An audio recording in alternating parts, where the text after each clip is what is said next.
দেশে পা রেখে ভারতকে হারানোর ঘোষণা হামজার।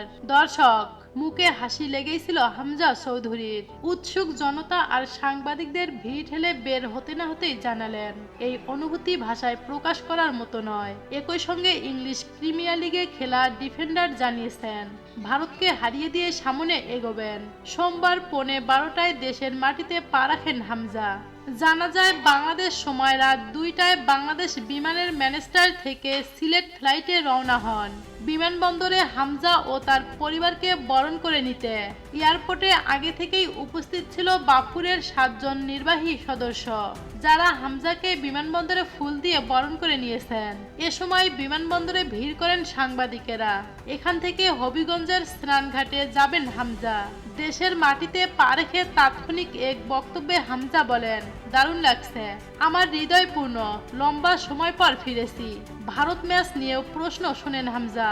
সেই প্রশ্নের উত্তর দেন সিলেটি ভাষায়, ইনশাআল্লাহ আমরা উইন করব, বড় স্বপ্ন আছে আমাদের, কোচের সঙ্গে কথা বলবো আর ভারতকে হারিয়ে সামনে এগিয়ে যেতে পারবো।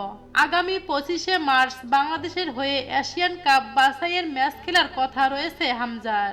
সব ঠিক থাকলে মঙ্গলবার রাতে হামজা আসবেন ঢাকায়। পরের দিন অফিসিয়াল সংবাদ সম্মেলন। 20 তারিখ দলের সঙ্গে উড়াল দেবেন ভারতে।